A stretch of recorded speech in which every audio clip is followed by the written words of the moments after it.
Bonjour à tous. Avant de commencer ce nouveau tutoriel, je tenais à vous rappeler de respecter scrupuleusement les mesures prises par le gouvernement et l'OMS afin de vous prévenir, vous et votre entourage contre le Covid-19. Ok, aujourd'hui, toujours dans le module à machine tournante à poids alternatif de notre cours de machine électrique destiné aux élèves de premier F3 et premier MEB, nous allons dans le chapitre intitulé Alternateur synchrone triphasé aborder la quatrième section qui porte sur le diagramme vectoriel de Ben-Eschenberg. Avant cela, je tiens à vous rappeler que à la section 3, nous avons étudié le modèle électrique de Ben-Eschenberg et je vous incite avant de débuter ce nouveau tutoriel, si vous n'avez pas maîtrisé comment ce modèle électrique fonctionne, je vous invite à aller le faire avant de suivre ce nouveau tutoriel car cela vous aiderait pour une bien meilleure compréhension. Sans plus tarder, nous allons commencer avec le cours qui porte sur la quatrième section, diagramme vectoriel de Ben-Eschenberg. 4. Diagramme vectoriel de Ben-Eschenberg. Le diagramme vectoriel de Ben-Eschenberg correspond à la construction de Fresnel du modèle électrique de Ben-Eschenberg. Ici, il s'agit du modèle électrique étudié précédemment à la session 3. D'ailleurs, je vous invite à aller revoir ce modèle afin de mieux appréhender le contenu de cette section d'aujourd'hui. Il faut noter que le diagramme vecteur de Ben-Eschenberg dépend de la nature de la charge. C'est très important. Ce diagramme dépend en fait de la nature de la charge car vous voyez cette équation, c'est l'équation que régit le modèle électrique de Ben-Eschenberg étudié précédemment. Dans cette équation, vous pourrez remarquer la présence de la tension V qui sera en fait la tension aux bornes de la charge qui sera raccordée à la machine, aux bornes de l'induit de la machine. Et ici, vous avez le courant I qui sera le courant absorbé par la charge. En fonction donc du déphasage entre cette tension et ce courant, on distinguera trois types de charges et donc trois cas de diagramme vectoriel de Ben-Eschenberg. Premier cas, pour une charge résistive, où le déphasage entre le courant et la tension est nul en mesure principale, il faut le rappeler. Dans ce cas, l'alternateur produit uniquement de la puissance active et n'en consomme pas de puissance réactive et n'en produit non plus pas de puissance réactive. Vous avez en face sur votre capture le diagramme vectoriel de Ben-Eschenberg correspondant à ce type de charge. Ne vous inquiétez pas, nous y reviendrons pour voir comment le tracer.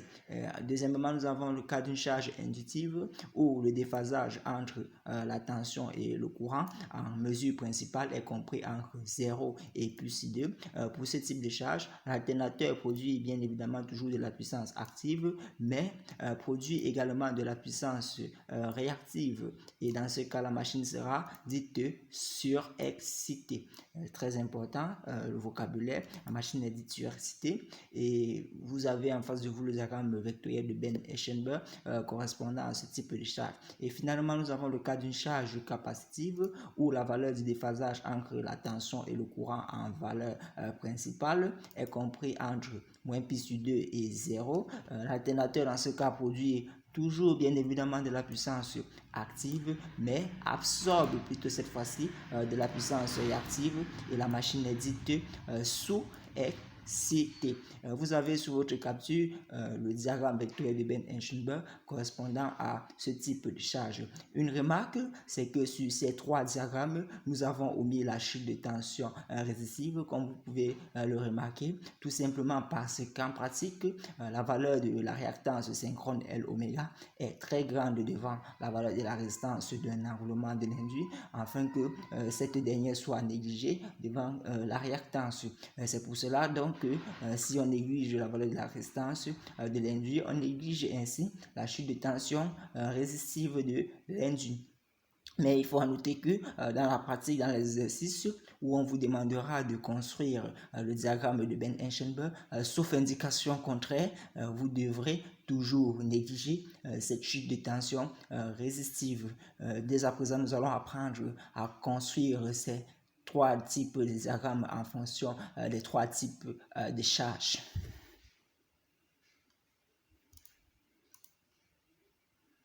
Maintenant, nous allons apprendre à construire ces diagrammes vectoriels de Ben-Eschenberg. Nous sommes toujours au grand 4.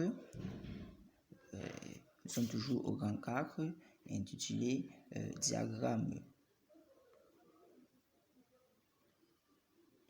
vectoriel de Ben-Eschenberg.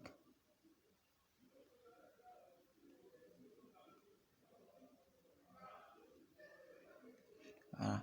Et nous allons commencer avec le cas naturellement de la charge résistive. Naturellement le cas de la charge résistive. Et pour cela, nous commençons d'abord à rappeler le modèle électrique étudié à la section 3 de la machine. Nous avons dit une résistance en série avec une inductance, et là, nous pouvons raccorder la charge de la machine. Ici, nous avons la tension V. Ici, nous avons le courant grand I. Ici, nous avons la tension à vide de la machine, EV, et la chute de tension résistive. Et sans oublier la chute de tension inductive. La maille, l'équation de maille nous donnait bien évidemment EV moins RI moins JXSI moins V égale à 0. C'est cette équation de maille que nous allons utiliser pour faire une reconstruction de Fresnel pour le cas de la charge résistive. Je ferai d'abord un cas où la résistance n'est pas négligée. Ensuite, je vous montrerai le cas où la résistance est négligée pour toute la suite du cours. Bon, pour la charge résistive, nous allons commencer par représenter l'origine des phases. Ici, c'est le courant car on a un circuit en série où la grandeur commune est le courant. Donc, l'origine des phases, c'est le courant. Je commence par représenter donc le courant qui sera ici notre origine des phases. Ensuite, je représente pour la charge résistive, le déphasage entre la tension et le courant étant de 0. La tension, le vecteur de la tension sera porté par l'origine des phases, puisqu'il n'y a pas de déphasage entre ces deux grandeurs dans le cas de la charge résistive. Donc voici notre tension V. Maintenant, puisque la tension V est étant représentée, je reviens d'abord sur mon équation de maille.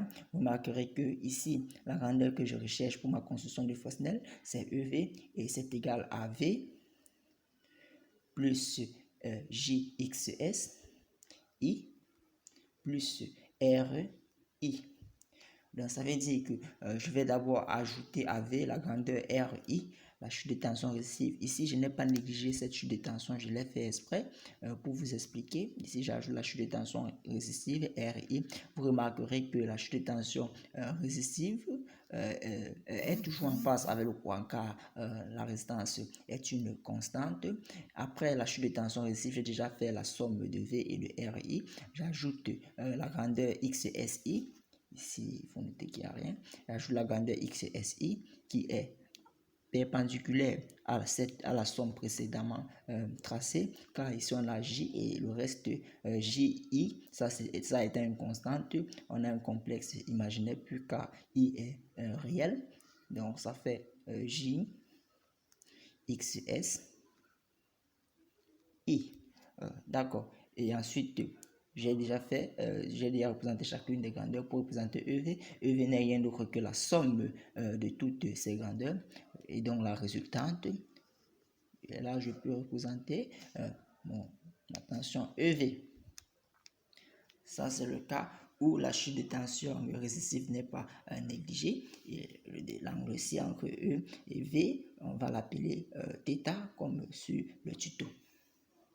Mais dans le cas d'une charge résistive où la chute de tension sera négligée, on aura tout simplement le courant comme origine des phases, toujours la tension V. Ici, on néglige la chute de tension RI. Ici, on aura donc JXSI et la résultante EV. Et ben voilà, ça c'est où ici nous avons négligé la chute de tension résistive. Nous continuons avec le deuxième cas, le cas de la charge inductive. Charge inductive. Voilà, l'origine des phases étant toujours le courant. Pour être conforme au tuto, je vais essayer de représenter ça un peu de la même manière. Je tiens juste à rappeler que l'origine des phases n'est pas obligée d'être horizontale. Vous pouvez le tracer comme vous voulez, pourvu que vous restez commode à ce que ça soit l'origine des phases. Toujours le courant. I. Je représente la tension V qui sera déphasée de phi par rapport au courant. Ça, c'est la tension V pour une charge inductive. On a vu que le déphasage entre la tension et le courant était de phi. Bon, ensuite, je vais négliger expressément la valeur de la chute de tension résistive. Si ce n'était pas le cas, j'allais d'abord venir représenter cette chute de tension résistive là. Avant de représenter, bon, je vais d'abord représenter cette chute de tension résistive dans un premier cas. Vous voyez que ici, je peux représenter la chute de tension résistive, RI, pourvu que cette chute de tension soit en phase avec I, puisque R est une constante, dont les deux vecteurs doivent être collinéaires. Ensuite, je peux représenter XS, ici de telle sorte que les deux vecteurs soient perpendiculaires. Ici, j'ai J, XS, I. Et après, je peux avoir le vecteur E en prenant la résultante de tous les vecteurs. EV. Ça, c'est le diagramme de Ben-Eschenberg dans le cas d'une charge inductive où je n'ai pas négligé la chute de tension résistive. Si j'avais négligé la chute de tension résistive, on va avoir un diagramme comme ceci. I comme origine des phases. On allait représenter ensuite la tension V qui est déphasée de phi par rapport au courant. Et ensuite, on allait représenter la chute de tension JXS. Rappelez-vous, ça doit être perpendiculaire au courant à l'origine des phases car c'est JXS, I. Et JXS, XS est une constante, ça doit être perpendiculaire à l'origine des phases. Et là, on a le vecteur JXS, I. Ensuite, on peut avoir le vecteur EV en prenant la résultante.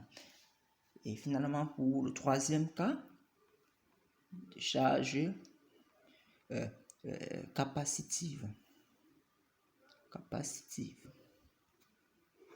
Pour le troisième cas, charge capacitive, nous avons toujours l'origine des courants, l'origine des phases étant le courant, toujours. Et ici, je représente la tension V déphasée de phi par rapport au courant. Remarquez que ici le déphasage est négatif et compris entre moins pi sur 2 et 0 comme nous l'avons vu dans le tuto. Ensuite, je représente la chute de tension résistive. Ça ici, premièrement, je ne vais pas la négliger. Ça doit être parallèle à ce vecteur I qui est origine des phases, RI. Ensuite, je vais représenter la chute de tension inductive qui sera tout simplement perpendiculaire à ce vecteur JXSI. Et après, je prends la résultante de tous ces trois vecteurs pour avoir mon vecteur EV. Ici, je n'ai pas négligé la chute de tension résistive. Et finalement, nous allons finir en négligeant la chute de tension résistive. Ici, j'ai l'origine des phases, I. Ensuite, j'ai la chute de tension, la tension V déphasée de phi par rapport au courant. Ensuite, j'ai la chute de tension inductive, ça doit être perpendiculaire à ceci, mais en partant de V, je le rappelle, ça peut dépasser, il n'y a pas de souci. JXSK, de toutes les façons, l'échelle dépendra de l'exercice que vous avez en face de vous. Et après, je peux avoir la résultante de EV. Et là, nous avons le diagramme vectoriel de Ben-Eschenberg pour le cas d'une charge capacitive où nous avons négligé la valeur de la chute de tension résistive.